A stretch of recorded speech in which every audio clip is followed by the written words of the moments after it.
All right, good afternoon, YouTube world. This is Chris here at the C Show, and I got George here with me again today. And I think we're going to talk about some Jodi Arias. George, how are you, man? I'm good. I'm good. I'm a bit tired. I've been cycling today. Here you really sound a little winded. Did quite a long cycle ride and got up a bit too early.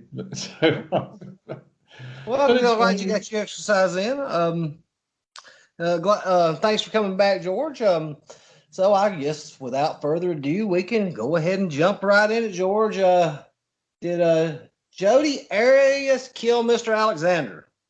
Well, yes, she did. Really? Yeah, okay. There's no doubt she did. Yeah, there's no doubt about that. Well, all right. Why did she kill him then? That is the question. That's what the case is all about. Okay. That is really the whole question in the case is, was she attacked as she testified? No. So she said that she was taking photographs of him in the shower, and the camera slipped from her grasp, and she tried to catch it, but she couldn't. She didn't manage to catch it, and it fell on the floor. Well, that was one of her three stories that she gave that day. And it's interesting because there is a photograph of the shower ceiling. There is. There actually is. It's at a crazy sort of angle. The camera is pointing up at the shower ceiling. You can even, I think, see a little bit of Jodi's hair at the top of the photo. So there's that crazy photo, and that would suggest that the camera, that really does corroborate what she says, that she tried to catch the camera, because it would make sense that as she tried to catch the camera, she caught the shutter button and took that strange photo of the shower ceiling. So that's one of the most important bits of the evidence in the case, really, I think, because that's the moment that she described. She was taking these photos, she dropped the camera, and it corroborates that quite well. So if you're gonna say this is a case of murder, you have to somehow explain that photo some other way. But it's interesting because the prosecutor did mention that photo in his opening statements. He said that Jodi had the camera around her neck with a strap. Did you know that? I remember that. Yeah. Yeah, but there was a problem with that. That the strap was found unused in its packaging, so she couldn't have had the camera on a strap. But the first she gave three different first she said she wasn't there. She told a load of lies about what happened that I think we pretty much ignore because it was all lies, really, can't we? What do you think her motive was, George? Sorry? What do you think her motive was? Her motivation. What motivated her to kill him? Well, he was attacking her. I think he attacked her, and he kept on attacking her. It wasn't a single attack. Okay, so what she said was she dropped the camera, and that made him angry. Okay. He attacked her then? Screaming at her, calling her, saying she was stupid and a schoolgirl could, I don't know what he said, but a schoolgirl could hold a camera better than she could, this sort of stuff. So this was a long-term cycle of abuse, right? Yeah, and then what she said why did she move out of the shower? If you have this long-term pattern of abuse, after they broke up, why did she move closer to him? Can we just deal with what happened in the bathroom first, according to what she said? Okay. Stuff. Yeah, so she said that after he started, shouting at her, he stepped out of the shower and sort of picked her up and slammed her on the floor. Okay. And then she sort of rolled away and got up and started running away from him. And she ran down this hallway. We'll need to look at the scene quite carefully, but there was a hallway from the bathroom.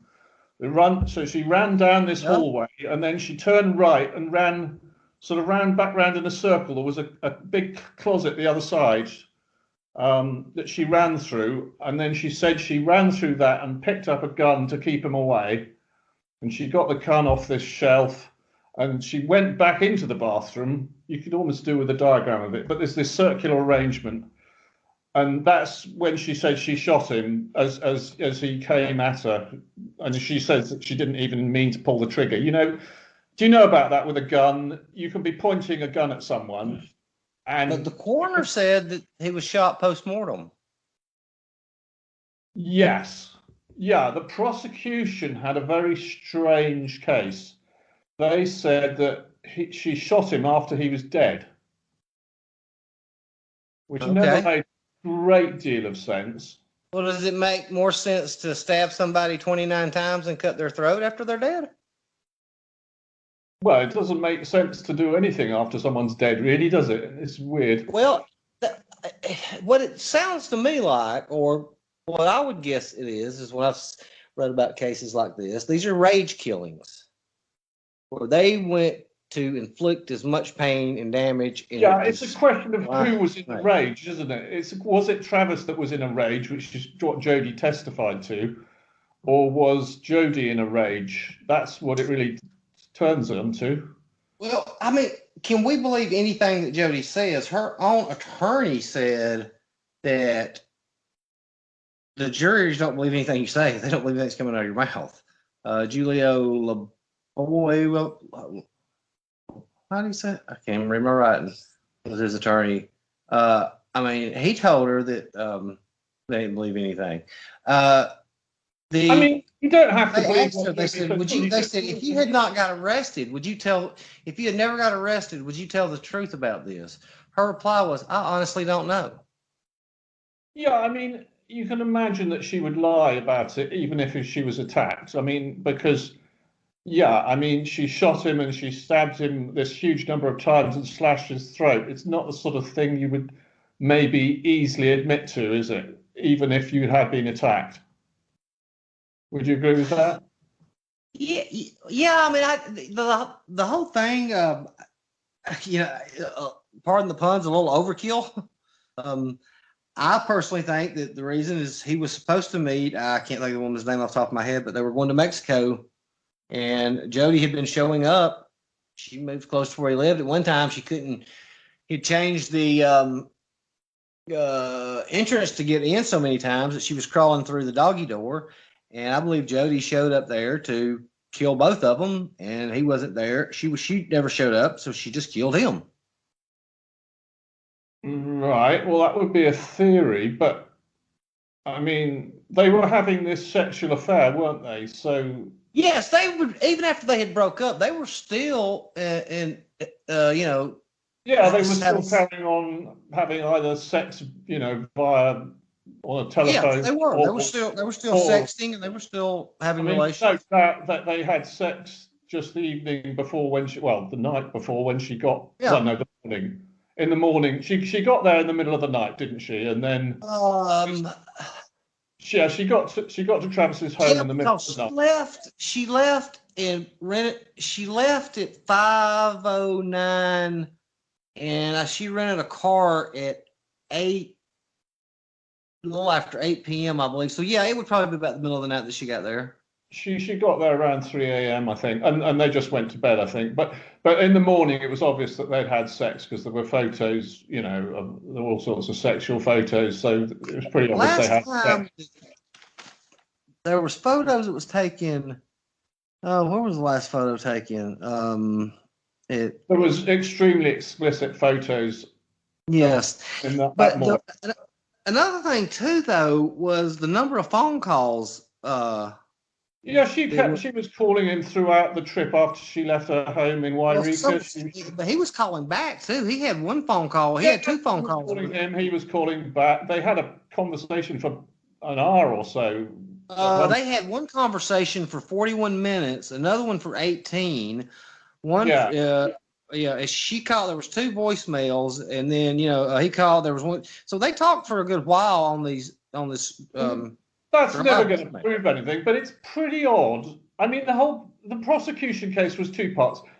There was the bit you already mentioned, they'd had this strange theory that she shot him after he was dead, didn't they? Yeah. And that was based on this theory that the bullet passed through his brain, right? Yeah. And the theory was if the bullet had passed through his brain, then he wouldn't have been able to move around. So they were saying Jodi's testimony was untrue because she said that she shot him. You know, that was the first thing that happened, right? Mm-hmm. And they were saying, if he was shot first, he couldn't have been moving around, so she's lying. But then towards the end of the trial, it turned out that the autopsy report showed that the bullet didn't go through the brain because there's a layer of there's a membrane around the brain called the dura mater. It's a bit technical, but the autopsy report said the dura mater was intact. It hadn't been, it was undamaged. So you can't. Same thing with the back wounds. The back wounds were very superficial, as they called them as well. Well, don't go on to the back wounds. I mean, the most important issue. But if it's coming, I'm trying to tie these in together. We need to concentrate on this gunshot issue because if the dura mater was intact, the bullet couldn't possibly have gone through the brain. Okay, because it covers that area of the brain. Now, what the medical examiner did see is a crack in the skull, and he assumed that crack in the skull meant the bullet had gone through the skull all the way through. But but the other alternative is that the bullet hit the layer of bone and deflected off, and he even testified that was possible at one point. Okay, like when you skim you've got a pond of water and you skim a stone on it, so it's a shallow angle, it hits the water, it creates a sort of pressure wave and it bounces back off, and that would still create damage to the bone. It could still create a fracture, a hole in the bone, but doesn't mean the bullet passed through. And because the dura mater was intact, that bullet never went into the brain. And he also examined that brain and he took slices of it to see where the bullet track was, and he could see no sign of damage at all. Okay. That bullet never went through the brain. And what happened on the very final day of the guilt phase, he came on the stand and he said, no, I wrote the dura mater was intact. That just had to be a typo. But what do you think about that? I don't really give that much thought because I don't know. We both agree that she killed him. A typo in his autopsy report. We both agree that she killed him. I don't see I don't see what bearing that has on the case as far as. Well, that was the whole prosecution case. That was the whole prosecution. No, that was not the whole prosecution's case. The prosecution's case was the whole prosecution case. No, the prosecution's case was. An awful lot of the testimony during the trial was from the medical examiner about this question. Right, but the prosecution had a lot more than just the bullet. She stabbed him 29 times and she cut his throat. I mean, but we both agreed that she killed him. So it really doesn't matter if she shot him in front. It doesn't really matter when she shot him, does it? If we both agree she killed him. It does, because she testified she shot him first. If her testimony was untrue, we could convict her. Not for it to get testimony was true. The whole question is there any proof that her testimony was untrue in any way? Yeah, she lied all the way through that. She admitted she lied. No, her testimony. By testimony, I mean when she stood up in court and in the and testified to the jury. Would you tell the truth if you were never arrested? I honestly can't answer that. She said that during the question. It was her testimony, when Kirk Nermi and Joan Martinez were asking her questions and she was replying. Was there anything there that can be proven to be untrue? Not when she was talking to police, when she was denying being there, all that. I'm not talking about. That's right. Here was when she was on the stand, when she was testifying. Yeah. When they asked her, I don't believe there's any evidence that what she said on the stand is untrue. If you let me know if you think there is something that she testified to that was untrue. What evidence shows that? Not just guessing.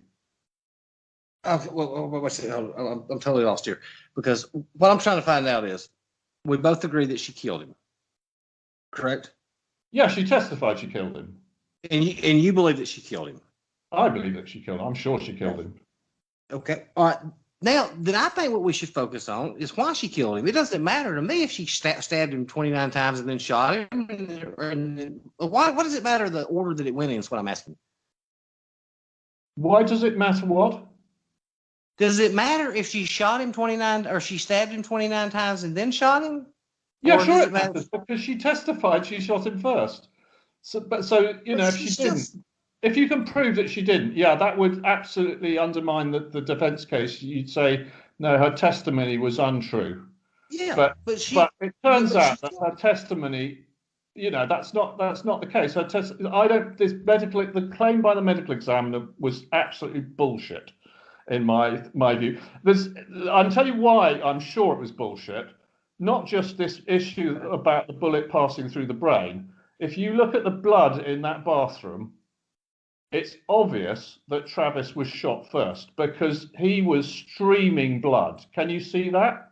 Have you seen the photos of the bathroom? I've seen the films in there. That's why there's like a trail of blood. Right, he was bleeding so fast that when he moved, he made practically a continuous trail of blood. You can see when he moved into the sink, there's a line of blood going into that sink. And so where did she say that she shot him at? There's blood dripping down at a terrific rate. And I'll tell you, where did she shoot him at? Head wounds bleed at a fantastic rate. Do you know that? Where did she shoot him at? She said she went down the hall. Hold on. Just answer that question, please. Do you agree that a head wound, a bullet to the head, would produce severe bleeding? Right. Depending on the type of round that was used and where it was hit, but no, it was not produced. Well, with that trajectory, we know it went in above his eyebrow and it lodged in his cheek and it kind of destroyed his mouth and the plate above his mouth. So there would be massive amounts of blood in his mouth. There would be some loss of blood. I wouldn't say massive amounts there. Oh yeah, no. If you get a bullet like that that's destroyed the internal structure of the roof of his mouth, and it's come down through his sinus cavity, he's going to have blood, dripping. He's just going to be spewing blood. So that's where the blood came from. Now, the other question is, could the blood have come from anywhere else? Well, a stab wound. Someone stabs you in the chest. Is that going to produce huge amounts of blood coming out? Of course not. It's just going to wound. It's not going to bleed. I mean, it'll bleed, but it's not going to be dripping down so fast that as you move, it makes a continuous trail of blood on the floor or into the sink. So that's how I knew all along that gunshot had to have been first. It was so obvious to me from the blood evidence, not from this issue of where the bullet went. So I knew from the very beginning that medical examiner's testimony was bullshit. But she went in the hallway and got the gun and then led him back into the shower and shot him.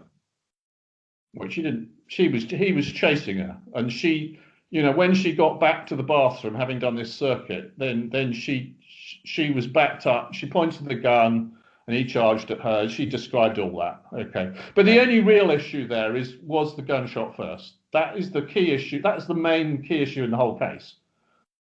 I mean, there wasn't any evidence. I'll go with whatever you say right there. Okay, that's what I'm saying. Okay, I mean, what other aspects of the case do you want to talk about? I mean, it's true. I think you hinted at it. They claimed, even though they'd slept together and had sex that morning, they claimed that the whole time she was kind of plotting. She was intending to kill him. It was sort of premeditated. They were saying that it was all planned, and they had sort of these. They had this circumstantial evidence, like she changed her hair color and all this. I just call it bullshit. You mean and then after she left, she called 3 hours later? She changed her hair color many weeks before. I've forgotten exactly, about 2-3 months before. And they were saying that was evidence that she was planning to kill him. It's just bullshit. Her going through his doggy door, is it? Or stalking him on Facebook? I don't know if that was true. I don't know. There was some sort of rumor about that, wasn't there? I don't know. She moved closer. If she could get in through the doggy door, well, what does that prove? I don't know what it proves. I don't know. I see that as totally irrelevant. It means she could gain access to the house. This is a murder. Yeah, but Huh?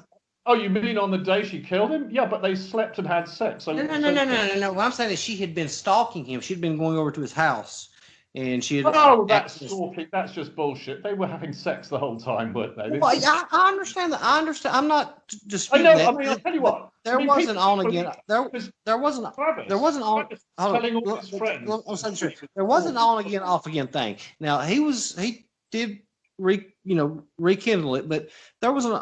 I see what you're saying with I that mean, you know about. what Travis had been saying? Travis had been telling his friends that Jodi was a stalker, which was just a Yeah, bullshit lie. I mean, yeah. we know why he did that because, in the Mormon church, you can't have sex before you're married. Right, yes, and one of the things was he So he like had to keep he had to keep yeah, his sexual affair with Jodi secret. right. So that's why he was telling his friends Jodi was a stalker. That's where all that stuff came from. There may be some truth to that. I mean, he was keeping her a secret. I mean, that's why Okay, so Kirk Nerney called it. all right, so let's Because go the into the case motive. is called Jodi Arias' Dirty Little Secret, isn't it? That's what the case is all about, sort of. If you want to Jodi go. Arias' dirty little secret. Okay. I mean, Travis couldn't admit that he was having sex with Jodi because he would have lost his place in the Mormon church and it would have ruined his business. And they have all this thing about you have to be a virgin and, until you're married. So, I mean, I don't think, yeah. So that's why. I don't think we're too far. This one surprised me, George, but I don't think we're too far off on some of our beliefs in this case. Uh, um, I mean, they did have some other things. What did she do? she had accessed his voicemail a few times. Oh, that was afterwards. I wouldn't take Yeah, any that was note. afterwards. She was in full cover-up mode afterwards. I don't think that was important. Yeah, that was afterwards. We did it. She She had did. used gas cans, hadn't she? She'd used Yes, she gas did that. through the desert, and they had this whole palaver. They were trying to prove she lied about something. I mean, one of the ways they tried to prove she lied was they claimed that there wasn't any pornography on Travis's laptop computer. Do you know about From what I read a while ago, they found none on there. Do you have other that? information? They didn't find it during the main trial. They only find it because there was a penalty retrial. Yes, during the guilty phase. Because at the end of the first trial, they couldn't agree on whether she would be executed. Mm-hmm. Yeah. So they had a complete new trial afterwards, right, to decide that question, not on guilt, just again to decide again if she should be executed. And during that second trial, the penalty retrial, I'll call it, they did eventually find all this pornography on Travis's laptop because he'd been deleting it, so it wasn't so easy to find it. But they found it. I believe one was with her dressed as Little Red Riding Hood. Or no, that was a phone. They were sexting over the phone on that one right there. He had a fantasy of her dressed up as Little Red Riding Hood. Oh yeah, he had all sorts of sexual fantasies, and that was a sort of part of the case. I don't think that's a very important part of the case. Do you think that this right here could have been a sexual thing that went bad? Sorry? You think this right here could have been, I mean, something, like you said, these sexual acts they were into. I'm just, I don't know. I'm trying to find out. I think that she went over there. She had the intentions. That all we need to know is that she was having sex with him. I mean, and that's absolutely clear. I agree. We've got photos of it. We've got. Yes, we are in agreement with that. We've got everything. We've got plenty of evidence they were having sex. We agree with that. But why do you think she killed him though? Well, he attacked her. I mean, if you want, what she described is, he chased around and she pointed the gun and she shot him, and that's pretty much all she really remembers. So he's got some vague memories of dropping the knife later, and she did at one point say the second time Travis ran down the hallway, which she wasn't meant to know about, but where she just worked that out. That's what he must. So what happened after he was shot? From the blood evidence, we can tell he was shot and he went down near the toilet entrance You know, there's a toilet in the bathroom, and there's it's a slightly separate sort of room with a little doorway, and there's a pool of blood there, and that's sort of like the first pool of blood. So that's where the blood trail starts. So pretty much you can say he was shot. He went down there. He was starting to bleed heavily. There would be blood running out of his mouth, basically. And then and then you can see there's a sort of blood trail that starts from there and it goes round a bit round the bathroom and it goes over into the sink. So we know he got up and he sort of stumbled over to the sink or whatever. When she got the gun, he still chased her and he chased her back into the bathroom, and that's where she shot him? That's where she shot him, yeah. So, and then from then we can reconstruct what happened from the blood. Okay, we've got this trail of blood evidence. We've got pools of blood. We've got a trail of blood. Yeah. Okay. And I mean, that's key evidence as to what happened. So you can tell that he must have got up after being shot.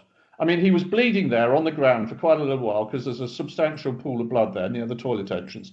And then he got up and he stumbled over to the sink, and you can see the blood trail going into the sink.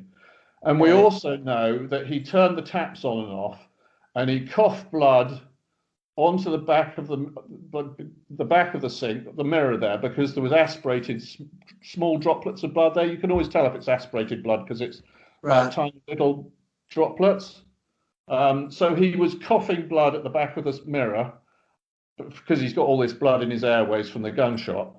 And I'm pretty sure what he must have been doing, he must have been looking at the wound he'd got, you know, what the hell happened? He's gone to a mirror, right?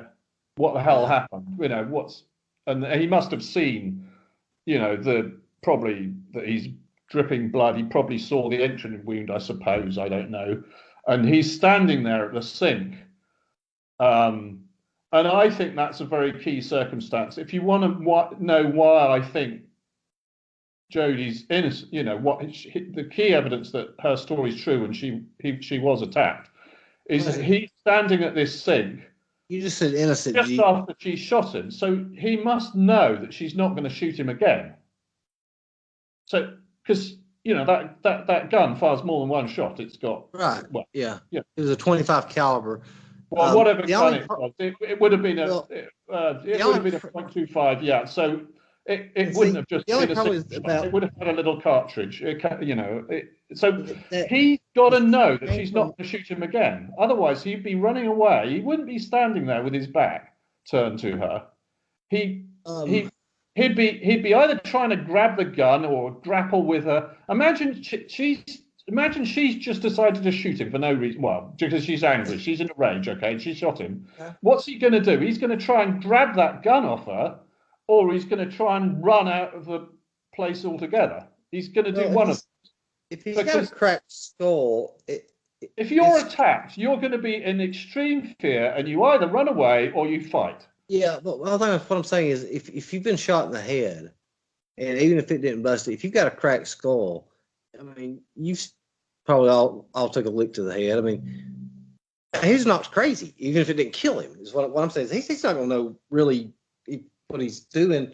Well, what I think is what happened, you know, if Jodi's telling the truth, I think that made him even angrier. He was already angry. He was already not in a good mood with the dropping of the camera. But once she pointed the gun and she shoots him, I think that sent him into a total rage. You know, he's standing at the sink. He can see he's being shot. You can see Jodi's just shot him. I think, you know, for those 10, 15 seconds, he's getting into an absolute rage. Because why wouldn't he? You know, Jodi, he's already angry with her, and now she's shot him. He's going to be... Now, where again did she shoot him at exactly? Sorry? You said she shot him. Where again did the bullet enter? It went just above one eye, and it went behind his nose and ended up in his cheek. It actually... I don't know if you know, where you've got the sinus cavity, there's a double layer of bone. So it went through one layer of bone, but not the second layer, but it deflected off that second layer of bone, went behind his nose and ended up in his cheek. That's what the evidence shows happened on the bullet, because it didn't go through his brain. That bit in the fact that because the dura mater was intact, it never went into his brain. So, yeah, sorry, I've forgotten why you asked that now. Because you was talking about seeing himself, the blood or getting shot, and then I was just trying to it slipped my mind where he was the bullet actually entered at. So I was just yeah, it went above one eye and it got behind the nose, across. Okay, yeah. If you go on the website, I've got diagrams of that, but I don't know if we can see them as we're discussing it. But it went sort of diagonally across behind his nose and then ended up in the other side, under the other eye. Okay. Okay. It was above his right brow, I think, if I've remembered it right. I'm not looking at pictures or anything. I could do, but I won't go into that. But you can check. You can check all that stuff. I mean, that was part of the case. That was one thing they were arguing, that Jodi was lying about the gunshot being first. That was a key, big part of the case. And the other big part of the case is really them trying to prove that she was planning this murder for like a week or a week and a half. You know, because they were having these arguments via text and things, weren't they? Well, and he was sort of. calling They would have that one would be an argument, and one would be, a sexual type. Yeah, they were sort of often it was sexual, but then he would be sort of berating her and telling her how awful she was, and she was the worst person he ever met. Or is there anybody that heard that besides her? I mean, and they had an expert, say that this, he was abusive, because Jodi was just kind of either ignoring it or saying, "Oh, I'm sorry, Travis. I'm sorry, Travis. It's all my fault." So that's how that all went down. But then. The most important that they were trying to say that Jodi had planned all this, and she, decided to kill him, before she left on her trip. Okay. Now, the reason I say that's not true, it was only circumstantial. They never proved anything, but they were saying, there were all these suspicious things, like she changed her hair color and she was using these gas cans and things. But the reason I say that's all bullshit is because she wrote in her journal. I want to get exactly what she said. Oh, I don't have it. But she basically wrote in her journal that Travis was guilting her to come and see him. Okay. And then making out she had this plan to secretly go there to murder him. Now, if you've got a plan to go somewhere secretly to murder someone, you're not going to write in your journal that they're guilting you to come and see you. He's inviting her to come and see him. You wouldn't write that down, would you? It doesn't make any sense. There's no way, if you're planning to go somewhere, that you're going to leave evidence that you were going there, if it's meant to be secret. So I'm absolutely sure that all the stuff about her planning to go and murder him, and remember, she slept, they've had sex that morning, so you'd have to say she's planning to murder him, but they're having sex. I always thought that sounded odd. How can you have sex with someone when you're planning to murder them? I think that she planned to murder the woman he was going on the trip with when she showed up, and she was going to murder both of them. Right, and then she had sex with him? No, I mean, she went there with the intentions of killing that woman and him. And then she had sex with him instead? Well, I'm sure she had sex with him all night long, waiting for that woman to come up, waiting for him to show up. I mean, this woman was associated with that. We know she had sex with him. That's why I'm saying none of this planning makes sense. Uh-huh. And that, that woman you're talking about, the one he was taking to Cancun? Yeah. I mean, for one thing, she wasn't even a girlfriend of Travis. Well, she'd told Travis, no, I'm not interested in you, basically. That was Mimi, wasn't it? I can't remember her name off the top of my head. How could Jodi be jealous of someone she wasn't even his girlfriend? Well, I think Jodi had the mentality first of all, she may have not even known that, but she had the type of mentality that if I can't have you, nobody's going to have you. Did you know that? Travis didn't even have a girlfriend to be jealous of. He didn't have a girlfriend at that point in time. But in her mind, she could have perceived it to be anything. I mean, I'm not. The only thing So that I'm you're just saying that the motive for murder is she's jealous of someone that Travis isn't even okay. Then in a what do you think? relationship You think with? okay, so you think that? Do you think that when what you think is he went in? Let me just follow this. They had sex, then they went to go get in the shower. They've been taking pictures, obviously, because we've seen that. Then they went to go get in the shower. She dropped the camera. He got mad, attacked her. She ran and got the gun out of the closet. Yeah. And he continued to chase her with a gun, and she was pointing a gun at him until he chased her in the bathroom, and she shot him in the head. Then he turned around and went to the sink and got enraged, and then what happened? Right. Well, it's not easy to say, but we've still got blood evidence. We've got a trail of blood, and from that you can tell that Travis came down one side of the hallway, and he must have been then bleeding on the carpet because there's a pool of blood on the carpet. And then he must have, after that, he must have gone back towards the bathroom because there's another trail of blood on the other side. And the final pools of blood are by the linen cupboard. Did you know about all this? Mm-hmm.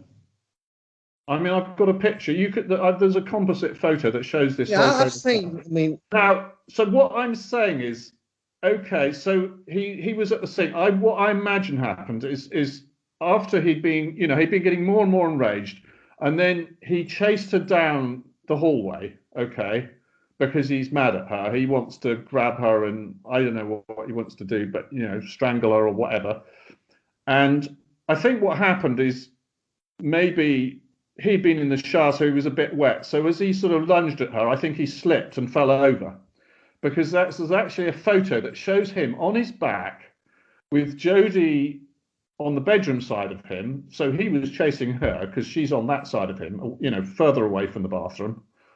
And there was a sort of accidental photo. So the camera must have been kicked around somehow.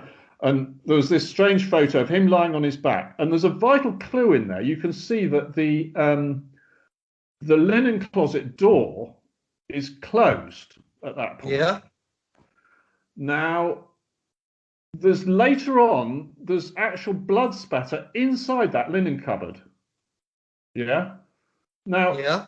I call it a cupboard. You call it a closet. I always say cupboard. It's English. So that means somebody had, before the fighting was over, somebody had to open that linen cupboard door. And I think it was Jodi. And I think she'd gone in there to maybe get something to make a bandage or, that sort of thing.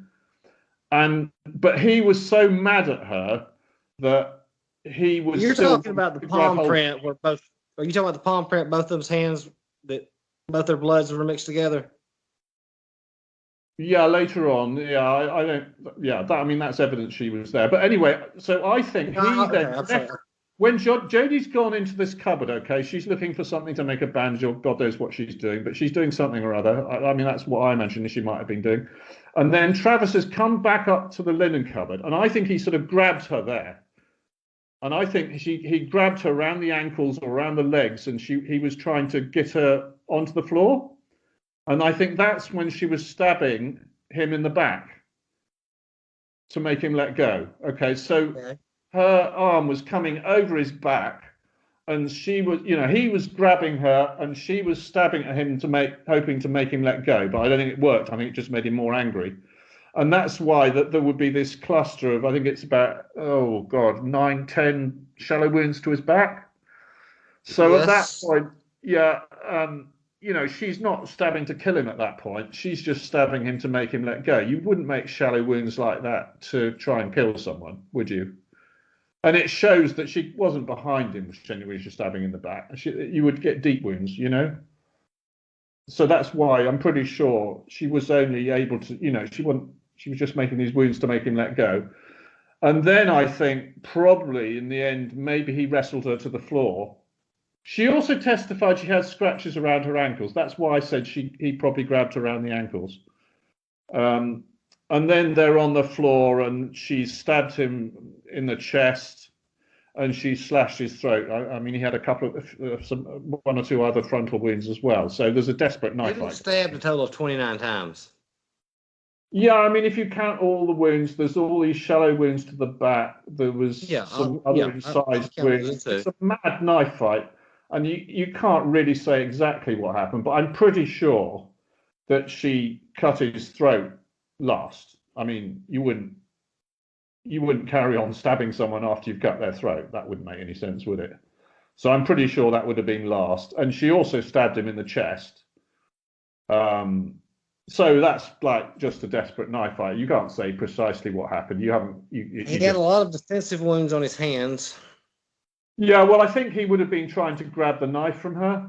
I mean, she's stabbing at him. He's trying to grab the knife. Oh, sure, yeah. Defensive wounds, yeah, sure. I mean, but you can't be very sure what happened in a knife fight. But yeah, it all makes I'm not. Basically. But I guess what the point we're making is. So I'm saying he attacked her basically 3 times. The first time was when he stepped out the shower. He threw her on the floor. Okay. The next, more than 3 times. That was 1. Then he chased her around and she shot him. That's 2 attacks. And then he chased her down the hallway. That's 3 attacks. And then he grabbed her up in the lizard closet. That's 4 attacks. So you've got this sequence of 4 different attacks. It wasn't all just 1 attack. And Jodi was sort of, after he was shot, Jodi was hanging around hoping that she was going to be able to help him. That's what I think. You know, she was trying to make a bandage or something. I mean, you know, we don't know what she was doing, but something like that. Because somebody went in that linen cupboard. And why would Travis go in the linen cupboard if Jodi was trying to murder him? I mean, he couldn't hide in there. It wasn't any space in there. So who opened the linen cupboard? I'm pretty sure it must have been Jodi. And why would she open the linen cupboard other than to try and help him somehow? So that's more evidence that, yeah, she was attacked. I mean, I've got no doubt about that. So you know that a weapon, a 25 caliber weapon, was stolen from the Arias residence the week before, right?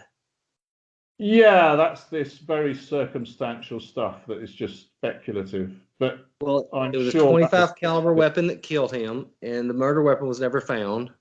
Yeah, I mean, it was the wrong type of ammunition that didn't really come out properly. Both were 25 caliber. No, but it was they were hollow point bullets that were stolen,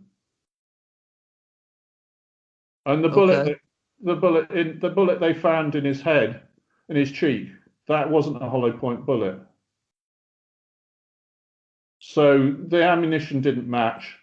And it's just speculative. I mean, yeah, it's just a random circumstance. And as I said, Jodi wrote, the whole 25 caliber round was found. Jodi wrote in her journal he was guilting her to come and see him. That just proves she wasn't planning to kill him. That was all that whole prosecution case was absolutely total bullshit. I mean, they were also claiming they couldn't find a record. She returned a gas can. That's just like this no porn on the laptop. You can't find something. It didn't prove a thing. About the gas can? They never proved the thing. They never. You said that they never proved that she had the gas can, or she did have the gas can. Well, no, she testified she had the gas cans.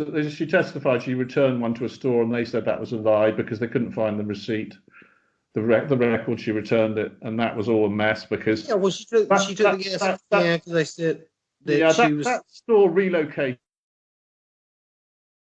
That was one of the things that said it was what about oh Lord, trying to bring up the premeditation. Well, I mean, Kirk and Nurmi didn't really find out that store had relocated, so all the records had to be moved. So probably during all the moving of the records, probably maybe some of the tills they didn't move or something. I don't know. They looked in that. You think she killed him because she was attacked? Sorry? You think that the reason she murdered him because she was attacked? The reason she killed him, you shouldn't say murdered because it's not murder if she was attacked, or it may not be. Unless she used excessive force. She herself said. You could argue. She believes. She said. She. Wait a second, George. She herself said she believed it was not okay to take someone's life, even in self-defense. Well, she maybe thinks she used excessive force. I don't know. That's like police murder. You know, like you can argue over whether the force was excessive, I suppose. Yeah. I mean, Well, that's yeah, I think it was pretty excessive, but I mean, I don't. Well, I guess we're in agreement then, George. I if mean, she used excessive force, that would be at most second-degree murder, I think. Like this Derek they Chauvin case. overturned it. Gave her. She's got she's got a chance for parole now. Hey, she hasn't got any chance for parole. What's they turned that over in unless I'm getting that wrong. She's serving life without parole. She's never going to get out. I thought that they re-ruled on that. She had should be eligible for parole. No, But I could. I she'll could never be be totally. eligible for parole. She'll never be eligible for parole. She'll die in prison unless she can win an appeal. She'll die in prison without doubt. Unless, well, I suppose. I mean, who knows? I suppose the environment in Arizona might suddenly change over 50 years or something. But who knows? I can't predict the future of that. But on the face of it, no, she would. I mean, she nearly got the death penalty, didn't she? She did. She did almost get the death penalty, and yeah, she did. I mean, in fact, when she appeals, she could get the death penalty again if they have a retrial, because they can still try for the death penalty again. That's sort of another reason. If they overturn her trial, if she's guilty, why would she be appealing and risking getting executed again? I don't know if I don't. What? I mean, you tell me what evidence they've got. Well, I'm trying to think. Tell me what evidence they've got that this was that she wasn't attacked, that her testimony was untrue. There isn't any. You're right. I thought they had. At first, I thought they'd redo that where she got testimony. They said changed her hair color. Do you think that's evidence of anything? Painting the hair color? Not really. That doesn't. It's bullshit. They claim she lied. I've got on that website. I did give you a link. Her lawyers said she lied. They claimed she lied about how she rented her car, and that was bullshit. Because her lawyers said she lied. Because I went and looked at that's the Reading car rental, and she testified that she went to a website, either Priceline, Expedia, Travelocity, or Orbitz. Okay, and it turns out that if it was Travelocity, I think, then they've got a scheme where you can. She got the car in California. You can reserve it and pay later, because they were saying she didn't pay anything, when she reserved it. But they've got a reserve now, pay later scheme, so you don't have to pay for it immediately. At Travelocity, and that was just bullshit that she lied about. She didn't know about that. What else did they say she lied about? They said she lied about there being porn on Travis's laptop. Well, that was disproved, wasn't it? They also claim she lied. Okay, they sort of were saying she changed her hair color just before she went to kill him, but that wasn't true because she changed her color months. Burns said that her hair color had been changed. They said she had the camera strap. Okay, we've already dealt with that. She couldn't have had the camera strap around her neck. How did the blood get in the car? Well, she would have been bloody after killing Travis. I think that was most of the case, really. We've covered, it was all bullshit. I mean, it's amazing how they can build a circumstantial case against someone, because you can sort of try and pick holes in it, can't you? But we both agree that she murdered him. So she caused his death. Yeah, she killed him. So then, I mean, usually in cases like this, the woman ends up dead when the ex-boyfriend loses his temper, and the abusive boyfriend, he would probably have normally strangled her or something, and she would be dead. Because because she did describe previous incidents where she strangled him, but of course she couldn't prove that. But yeah, I mean that's what would normally happen because there happened to be a gun in the apartment that he got shot, and that sort of evened up the odds a bit. He probably wouldn't have been able to see very well after that. There was a picture, I forgot about that, in the bathroom. There was another picture of him that was taken, him bleeding in the bathroom floor. Yeah, there were actually two. The last picture is really hard to see what the hell's going on, so I don't know. And there was a palm print off from it. It was in the bathroom. The one, I mean, it was interesting. The one where he's lying on his back. Yeah. It was difficult to see what was going on in that, but it's looking towards the bathroom, and you can. And what happened is Jean Martinez, the prosecutor, he published a book after the case. And in that book, there's a really enhanced version of that photo where you can see everything. You can see the bathroom, all the little details in the bathroom, and that's where you can see the linen cupboard door was shut, which is a huge clue. And you can also see, I mean, he was bleeding at that stage from the gunshot wound. So he's come charging down the hallway. He's slipped over. He's got the gunshot wound. That's all he got. The knife fight has never started at that point. And there was all sorts of. Where do you think she grabbed the knife at? Sorry, she must have grabbed the knife at some point. I don't know when she grabbed. Yeah, the knife. She's got this raging boyfriend. I think she grabbed the gun. I guess she grabbed the knife for the same reason, to defend herself if she needed to, I suppose, or to cut a bandage. Maybe, I don't know. It could be either. I don't know why she grabbed the knife. The whole murder scene to me is just odd. I mean, I don't know if any of them's normal, but it's just I think it's a pretty typical scene. It's a pretty typical domestic violence. Well, yes, of course, domestic violence. I've never seen one quite like that. Well, they're all a bit different, I suppose, but yeah. You got a gunshot wound to the head. I mean, I was puzzled when I first started on the case. I was puzzled because I didn't think. You've got to understand, it wasn't all one fight.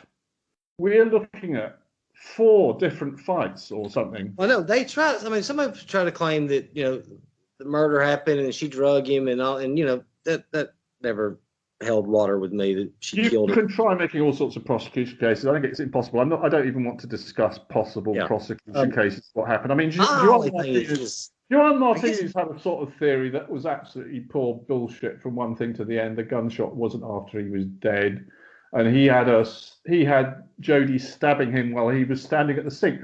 I'm just asking you a question. Yeah, I remember that part too. Yeah. Supposing you're standing at the sink with your back. I agree with you on that, George. Okay, can I just finish the question? Supposing you're standing at the sink and Jodi's stabbing you in the back, then how many times are you going to wait? You're going to stand there while she stabs you again and again and again and again and again and again. You're just going to stand there. You're not going to turn around. I'm with you on that, George. Yeah, I'm not. I mean, I understand. Just sounds like bullshit. The prosecution arguments throughout the whole case, they were just nonsense. So and people want to say she's guilty, even when the prosecution was clearly just. She's guilty of murder. I mean, she's guilty. Well, she's guilty of killing him, but that's not necessarily a crime if she was attacked. What is it? I mean, you're saying this whole. You're saying what is it? You're saying that this whole thing was self-defense. Yes, but it wasn't one attack. She defended herself. She ran away the first time. Okay. The third time she ran away. The 4th time she stabbed him with a knife until he was dead. So that was 4 attacks. 2 times she ran away. 2 times she. So you don't. Okay, sorry. I was totally lost there, George. What points were made? So you think that she did it was self-defense? She shouldn't have went to prison. Yeah, I don't think she should have gone to prison. No. Apart from lying to police, that is actually a crime. Okay. She did lie to police. Yeah, so she could get 12 months for that, I suppose. I don't know what you give for lying to police. Okay, now I know. Sorry, now I know where we're at here. I mean, I thought we were on 2 different pages here. Okay, so they had sex, and then they went in the shower, and she dropped the camera. Sorry, my battery's running low. I need to plug in a power supply. Huh? That's it. You there? Yeah, I thought you. I didn't know what you said. Okay. So, sorry, I'm totally lost my train. All right. So let's go back to the beginning there, because I thought we were on to that. You think it was just justifiable homicide? Yes, I do. Yes. Yeah. So what you think happened is they went into the shower. She dropped the camera. He started yelling at her and screaming. Ran down the hallway. Now, well, he chucked her on the floor, and then she ran down the hallway. Yeah. Well, why? If she's got a gun on him, why was he still chasing her? Why was she running? What? Why did he not stop when she pointed the gun? Yeah. I think he was just mad, and it was a split-second decision. Maybe he didn't think the gun was loaded. Who knows? We don't know. I could go guess on that. Maybe he didn't think she would shoot, I suppose. When do you think she cut his throat? Right at the end, by the linen cupboard. That's where the big pools of blood are. Okay. Do you There's think also a pool of blood on the carpet, and everyone was saying that's where she cut his throat. But there are these big pools of blood by the linen closet, and nobody ever explained that. So where do those pools of blood come from?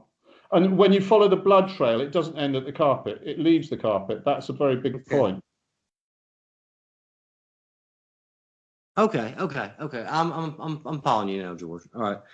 Clerk Nomi never even looked at the crime scene at all. He was totally clueless. He hadn't a clue what went on. Okay. All right. So what you're essentially saying is, I'm totally following you now. There were 4 separate attacks that took place in there that led to his murder. Yeah, and there would be sort of little gaps in between, like while he's standing at the sink. I don't know what Jodi's doing. She's just sort of looking at him in horror or something. I don't know, So it's not all fighting continuously. It's like these separate instances. So maybe she shot him, and then she's kind of freaking out, and he's looking there. On a knife in self-defense. That was hard to understand, wasn't it? Yeah. I mean, even the appeal court, in the appeal ruling, they said she used a gun and a knife, so how could it be self-defense? Well, it can, if she was attacked more than once. They didn't seem to consider that.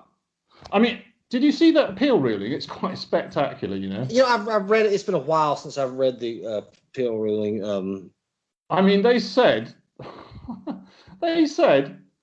I want to read you a couple of things in there. Yeah, read it to me. They said, okay, the first thing they said, the business about the gun stolen from her home a week earlier, that evidence was improperly admitted. It was hearsay. They needed to get her grandfather to testify to that.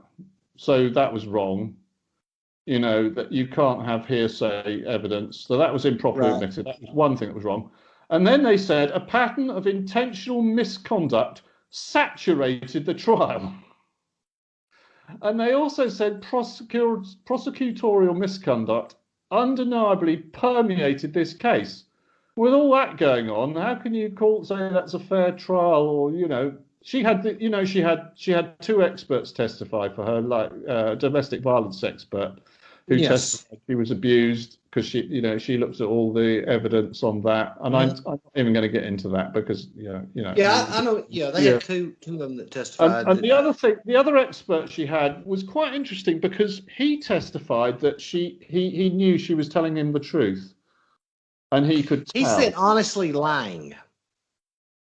Yeah, he said he could tell that Jodi, eventually when she said that she was attacked, she was telling the truth, and because he's got ways he can tell if people are lying to him. And that's where the whole business of the pornography on Travis's laptop came in, because they said Jodi lied to him about that, okay, so they were saying, oh no, you can't tell if Jodi's lying because she lied to you about the pornography on the laptop. And then we now know that wasn't true because she didn't lie about it at all. She didn't lie to it. I mean, why would she lie to her expert? Okay, I suppose she could if she was still lying when she testified. She didn't lie when she testified. Found in the shower, right? Yeah, she must have moved him into the shower after he was dead. I think everyone agrees on that. Yeah, I think We agree on that one too. I mean, he died outside the linen cupboard. You can see signs of, you can sort of see rotation marks in the blood there. There's like a Yeah. circular pattern. So I'm pretty sure, he died there, and then she slightly rotated him around, and then she dragged him over to the Shah somehow or other and managed to get him in. It must have taken a bit of strength, actually, to move a dead body like, I like mean, that. She did it. She must have done it. Yeah. And then she washed his body a bit. I mean, she didn't. Well, if she was so filled with hate, why would she be washing his body? But anyway, that's all circumstantial. What about the picture of him bleeding on the bathroom floor, though? I mean, well, he's just been shot. I think he's slipped over. He's been shot. He's come charging down the hallway, tried to grab at her probably again or something. I mean, and then he slipped over because his feet are wet or something. Or there's water on the floor. Of the one in the bathroom. Sorry? Why do you think she took the picture of him bleeding? Well, I don't think she took that. The camera was upside down. It was just lying. Must have been kicked around somewhere or other, and it was just lying there. And with all the, when he slipped over, he must have sent the camera spinning or something. I don't know. And it took this photo. No one's suggesting she took the photo. She had her finger on the camera button. She took that. Why would she take that photo? That would make no sense, would it? Well, I mean, my question then would be, why didn't she take a whole bunch of more pictures if she was going to, take one of him bleeding? I think everyone thinks, after the last photo of him in the shower where he's looking at her or whatever, the normal photo. After then you've got the one of the shower ceiling. All the photos after that are the camera's just totally out of control. It's upside down. The button's being pressed. I mean, the first one, I'm sure Jodi tried to catch the camera, and that's why you've got the picture of the shower ceiling. If you can figure out why she'd be trying to catch a camera, if she's trying to murder him, carrying this camera with her the whole time when it was taking place. Sorry. You think she was carrying this camera with her the whole time? She wasn't carrying it. After she dropped it, it would have just been being kicked around, I think. Okay, so you think... Unless Travis picked it up at some point. Maybe he picked it up. I don't know. Okay, all right. So you think that somebody... They could have... When the camera's on the ground and they're fighting or whatever... I mean, there is a bit of a mystery how the camera got from down near the bath, down the hallway. I mean, I did think about when maybe Travis had picked it up at some point. Maybe he was going to throw it at her. God knows. I don't know. I don't know. I don't really know. I don't really understand how. I'm with you on that. It moved quite a few yards down the hallway. Maybe it was just kicked, I suppose. But I don't know whether maybe he picked it up and threw it at her. God knows. You're guessing, aren't you? Because I mean, like I said, this whole thing is just.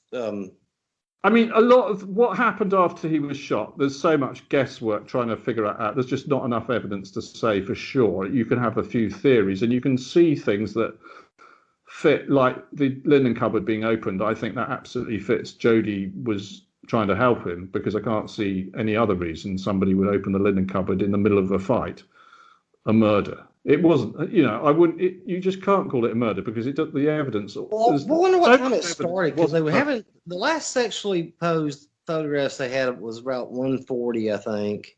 Right. And then 4 hours later almost is when they've got him bleeding in the back. Testified they had sex first in the bedroom and then downstairs in the study, didn't she? But yes. I mean, so because this would look like this may have been an attack.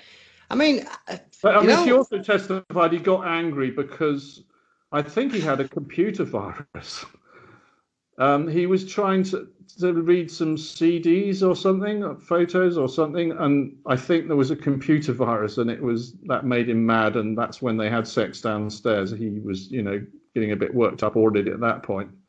I mean, so you think that maybe had she just gave that story of self-defense instead of intruders breaking in and her not even being there, that should have had a better shot of not. Well, yeah, I mean, if she hadn't lied to start with, yeah, it would have definitely helped, wouldn't it? Because the whole intruder thing, breaking in and being an offence itself to lie to police, yeah, it didn't help her. I mean, she said at one point when she was testifying, if I'm convicted, it will be all because of all the lies that Yes, were told. she did say that. And she I'm got John convicted. Myers, he started objecting to that. I don't quite know why you objected to it, but I think that was true. Jodie knew she was going to be convicted. I think, yeah. And she was saying, I think the reason I'm going to be convicted is because I told all these lies. And then there was obviously a lot of truth in that, wasn't there? That was, she was telling the truth there.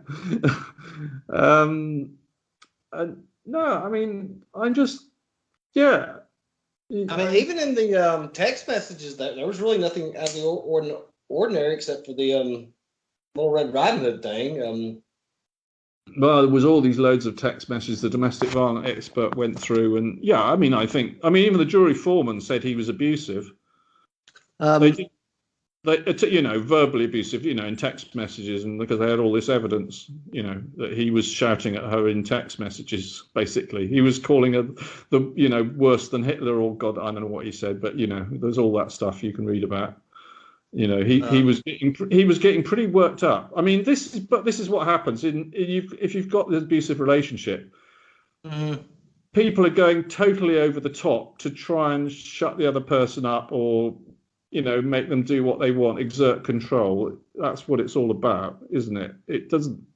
They don't mean what they're saying necessarily. It's just said for effect. You're the worst thing that ever happened to me. These are the sorts of things that people say to make the other person feel guilty, and it's all this. I see what you're saying. I mean, I know what you're saying. Some of this stuff is just allegations, because they couldn't really prove that she slashed his tires. Going on. I mean, he was accusing her of slashing his tires, and I don't think she ever did. Well, that was Martinez actually. Yeah. I mean, Martinez maybe he was a bit paranoid about her, because maybe he was paranoid about her, but I don't know whether he really believes she slashed his tires, and I don't believe she ever did. And I don't believe that she did. I don't think her personality was like that. My thing is the business about slashing of tires. I think it was some Mormon person who didn't like Travis because he was chasing after, was it Lisa? Oh God, I've forgotten the names now.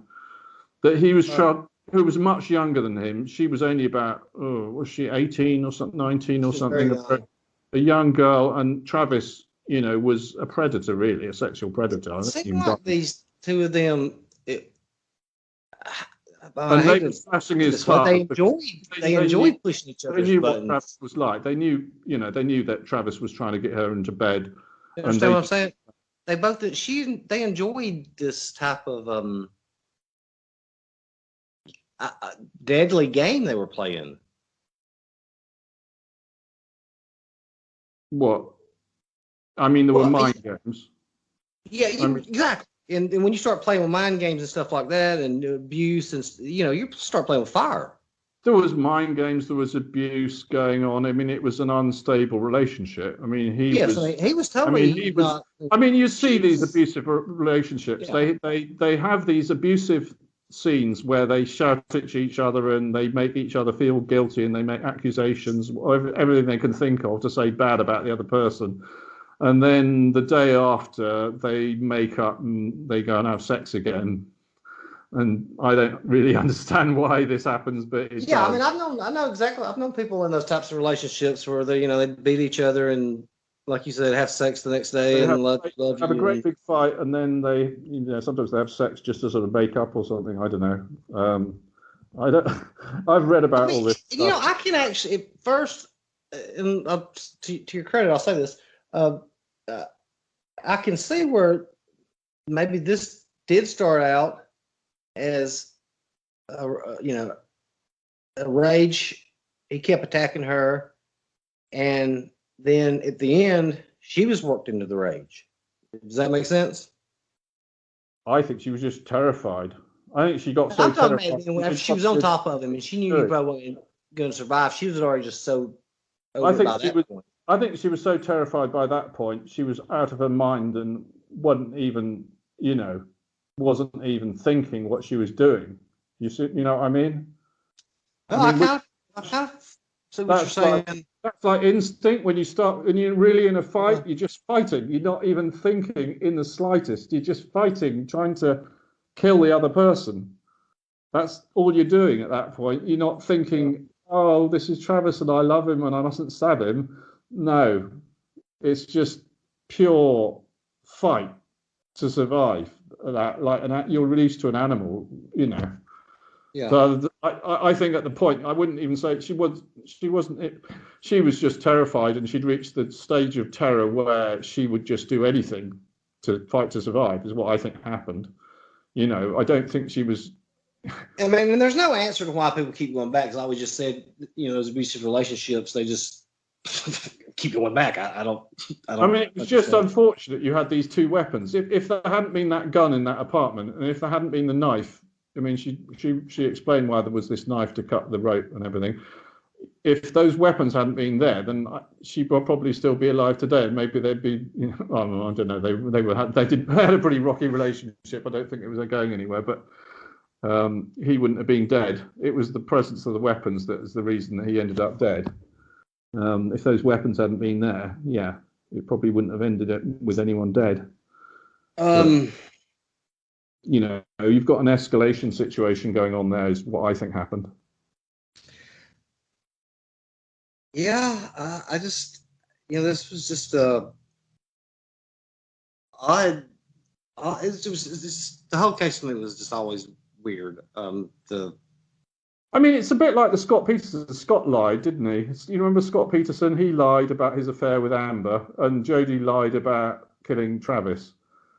And you know, when somebody starts lying about what's happened in a homicide situation, it's always going to be sticky for them. It's not a good idea to lie to police, certainly. You know. No, you should always go ahead and just you know, come up. Just be, I mean, tell them the truth, or just tell them publicity for some reason. It's strange. I don't really know why. You know, a girl killing her boyfriend or a boyfriend killing a girl. Why would that turn into such a media spectacle and a televised trial? I don't know. Well, you know what I think it is, George. Maybe because she lied. But no, what I think it is. And I see it often times. It's bad to bring it up, but she happened to be a young, beautiful white girl. And when you have a young, beautiful white girl involved in something like the here in the States, they are going to jump on it. Had that been a black girl, they would not have been on that at all. Yeah. I mean, it's interesting because I followed quite a similar case. I mean, not an identical case, but a case called Cheryl Baldwin.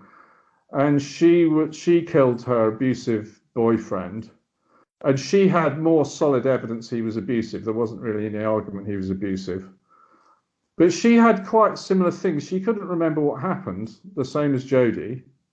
Well, yeah, and something like that. You did. And she had two trials. The first trial, the jury hung, and the second time she was acquitted, very rightly in my view, because he was clearly an abusive.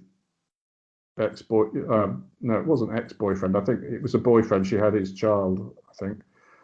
And there are quite a few of these cases of abused women eventually killing their abusers, and I just think it was another case of that. But because of Jodi lying about it, and yeah, these suspicious circumstances like the gun stolen from her home a week earlier. The gas can thing that. You know, the prosecution got the dates wrong, but what was the reason just to buy a 5-gallon gas can? So she didn't have to stop for gas? I think there would be a couple of reasons. One is you don't want to run out of gas in the desert. That's what I meant. See, you know, you really do not want to run out of gas in a desert, do you? I think she was planning to explore some places like Death Valley and. You know, further off the beaten track. I mean, she didn't actually do that, but she was thinking about it. So that would be one reason. And the other reason would be if she was driving at night, wasn't she? And if you drive, I thought she left in the morning. If you drive and the gas station happens to be shut or not open or it's run out of gas, then you might have to go on another 50 miles to find the next gas station, or you don't know where the gas stations were. I don't think she hadn't driven up from up to Utah from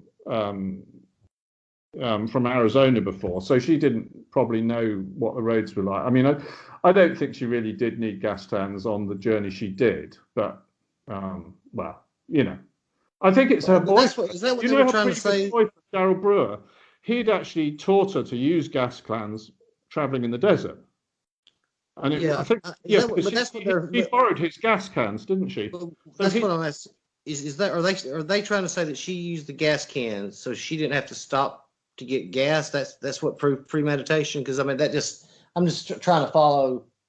I mean, there's another reason I think is that she was thinking she could buy gas maybe in the big cities where it'd be a bit cheaper and wouldn't have to, fill up at a remote filling station where it may be more expensive, something like that. I don't know. No, but I'm saying was the prosecution? Is that what they were saying? Hey, she bought this gas can so she didn't have to fill up. So I mean, because the gas can thing just doesn't really make. I'm not buying into how. Yeah, I think that was their case. She was using gas cans so she didn't have to fill up when she was in Mason. I'm not following that one as far as. Well, it's not proof of anything. It was like it's a suspicious circumstance, and it's like ambiguous. You can read it either way.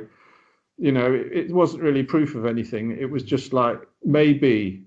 You're talking about 5 gallons of gas. I mean, she changed her hair color. Maybe she was coming to kill him. She had gas cans with her. Maybe she was. The hair color thing. I mean, if I dyed my hair color blonde right now, I think people would still know who I am. I mean, that's not gonna. Well, she was already blonde. She turned. Well, I'm sorry. She went from blonde to brown. Yeah, she went back to brown, and I think that's because she'd made a decision to leave Travis. Do you know what I mean? She went back to Wairika. That's the whole point. They'd had this bad relationship, and eventually Jodi obviously felt the relationship was so bad she was going back home, and she did that. She left him with difficulty. With all these tearful scenes. She was sitting in the van, complaining and making a scene and all this drama. But anyway, and then Travis called her. There was testimony on that, and they, she was in tears because there was a witness to that. So they were still, having these arguments. But she had gone back to Wairika. I've forgotten how long she was back in Wairika for, a couple of months. But then they were still talking to each other. Right. And, having phone sex and all this stuff was going on and having arguments.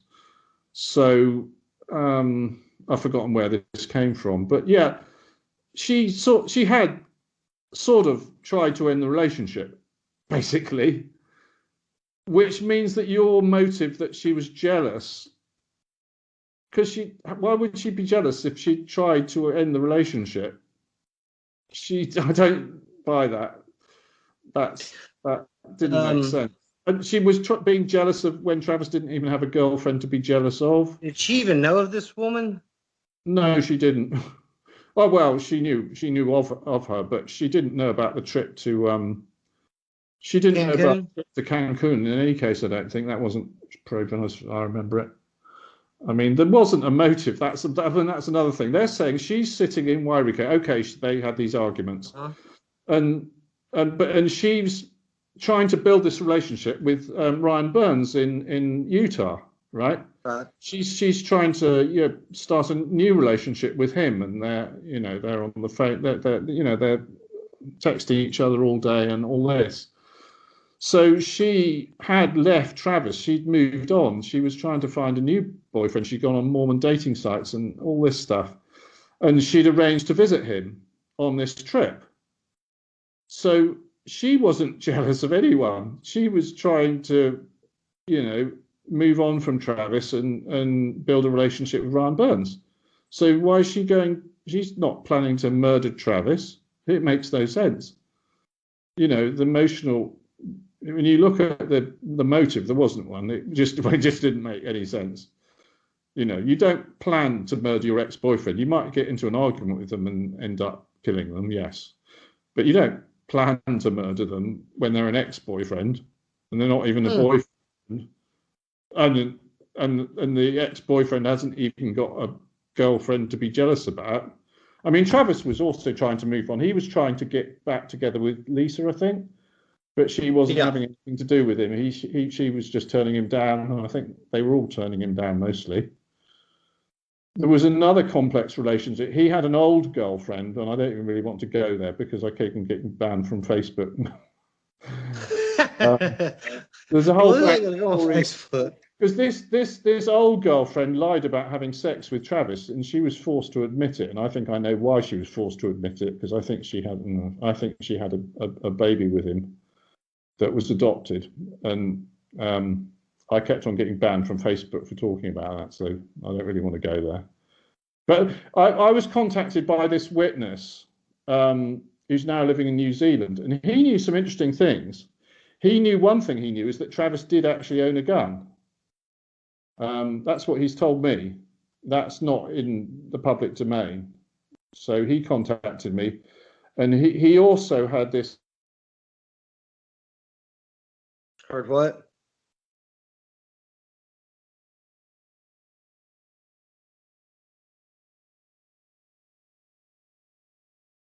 Because, I mean, whether Travis was a paedophile or not, that doesn't allow you to kill him. But yeah, there was. I know what you're talking about. There was something, but I think it was sort of a motive for Travis to be very secretive, to be very controlling, because he wanted to keep control of Jodi because she knew his secrets, and that would create emotional tension in there because she knew who he was, and he would have been worried about that, I think. But do you think he was a pedophile? I don't. No, I don't. They didn't find any pictures, right? It depends on your definition. If you look at some definitions, pedophiles, they're exclusively focused on sex with children. Right. And Travis wasn't. He was wanting to have sex with women, adult women, right. like Jodi, his other girlfriend, I think he had a child with, and he was chasing after Lisa. So was he a paedophile? No, I don't think he was. Not. Yeah, not I don't think. I agree with you. He might have been using he might have had sexual fantasies about children, but it depends where you draw your definition. Is that a pedophile if he has sexual fantasies about children? I don't. Well, I mean, the way I look at that is, or the way I interpret it is, pubescent. I mean, are you talking about if he's looking at a 15, 16-year-old girl, or is he looking at a 6-year-old girl? You know, there's a big difference there. I mean, everybody's probably going, oh, that's horrible. I mean, what Jodi testified to is, he was masturbating with a picture of a young boy when she caught him. I remember that, hearing that too. Yes. I mean, I can believe that, and it wasn't on his computer. It was just probably out of a magazine or something. I can believe that. I mean, does that make him a pedophile? Well, you tell me. I mean, I don't. I think it worried him, and I think it worried Jodi. That's if you're masturbating to it, but I don't. I mean, I'm not going to make that decision or call. I mean, it's not normal. To me, it's not normal. I think he was borderline, and I think it worried him, and I think it worried Jodi. I don't think he ever harmed a child that I know of. There doesn't seem to be any evidence of that. I mean, what this other new witness said is that Travis was actually abused as a child. I mean, that's what Travis told him, whether it was true. When he caught him with the child porn, and that would sort of make sense because that's what causes it. I think the abuse causes. I don't know. I don't really want to go into all that. It's all. Yeah, I mean, I don't know anything. It's kind of not really central to the case. I mean, it was tried. The defence were trying to use it to bolster their case, I suppose, and it was a bit risky because. I mean, if you're going to make accusations like that and you can't prove it with solid evidence, then it's like escalating the situation, aren't they? Because I mean, John was saying, oh, she's making all these false accusations to destroy and blacken his character, and they're not true.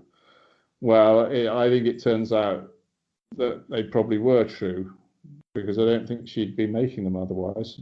And there was this witness who did catch him downloading child porn many years earlier. There was also one.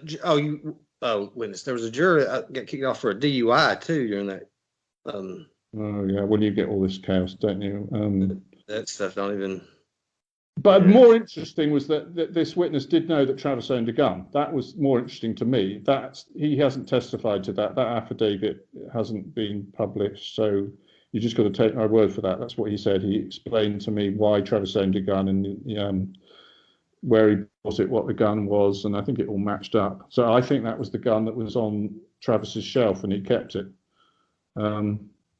I think the reason Travis didn't show the gun to people is it was a bit of a toy gun. You know what I mean? A sort of 20.25 Saturday Night Special. You know, it's kind of.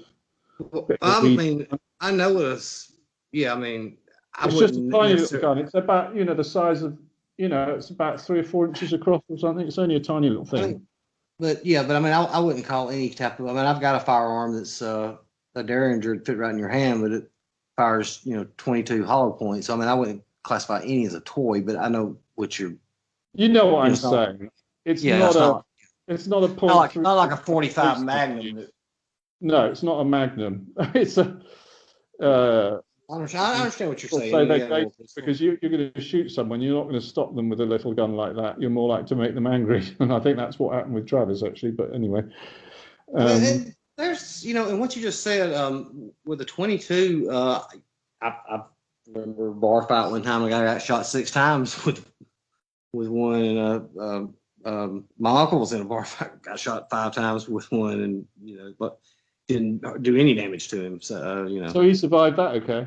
Yeah. Yeah, with a 22 caliber, and I hope nobody gets me wrong right here because they think, I'm not an expert on guns. I don't have a gun. We don't. I'm very proficient in firearms, but I mean, it's possible for somebody to get shot, several times with a 22. It's not a powerful gun, wasn't it? 0.25. Well, it's the size of the round. I mean, you're looking at it's a very very small round. It's also the size of the charge, isn't it? The amount of explosive gunpowder you've got behind it, and this is only a tiny little gun, so it's got little bullets, and I don't think they do a huge amount of damage. No, I mean actually they're not. That's not proving anything, is it? I don't think. Like I said, the case hinges on, did she plan it, which I say she couldn't have been because she was writing in her journal that Travis had invited her or guilted her to come and see him. So she couldn't have been planning it. That was all unproven anyway. It was all so speculative. A gun goes missing from her home. Yeah, maybe she took that gun, but maybe she didn't. It's not proof. It's not proof, is it? It's just guesswork. Since they did not find since they never found the weapon, it's just guesswork. If they'd found the weapon and they could have proved that was the gun that went missing from her home in Wairika, you'd say, yeah, that's how do you explain that, Jodi? Yeah, we've proven that was the gun and you stole it from your grandfather and went to Mesa and shot Travis. Yeah, you would have some kind of case then, wouldn't you? But they didn't have a case. They didn't have any proof at all. They didn't have the slightest bit of evidence that gun was the gun that shot Travis. None. Nothing. And you shouldn't be convicting people just because something, they vaguely just possibly might be guilty, and even if it doesn't even make any sense. Because that was the first thing. When I first found out that they'd slept together that morning and there were sexual photos, and then they were trying to tell us that Jodi was planning to kill him all along, I just thought, nah, that is just ridiculous. I immediately thought that sounded fishy. I've got sort of sense for something that is fishy. And that was the other thing. They also said, you're sort of trying to imply she took this gun in Wairika and she only used it to shoot him after he was dead.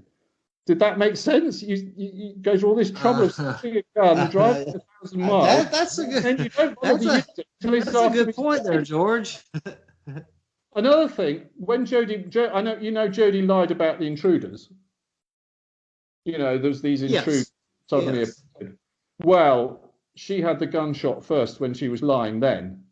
And I think that's quite telling as well, because when you lie, you try to kind of, make as few changes to what happened as possible. So, she was claiming the intruders shot Chavis, and of course it was her. But it was the first thing that happened in her story. So that's just another sign the gunshot was first. I think that's a very good point. In the appeal ruling, they pretty much admitted that the gunshot was first. It says, this is from the appeal ruling. First, by any account, regardless of whether she shot the victim first or last, Arias switched weapons during the killing, using those the gun and knife. Yeah, I told you about that. But if he attacked her several times, this reflects intent to kill and undermines any claim that she unintentionally shot the victim when he threatened. No, it doesn't. Bollocks. That's the appeal judges absolutely talking bollocks out of their asses.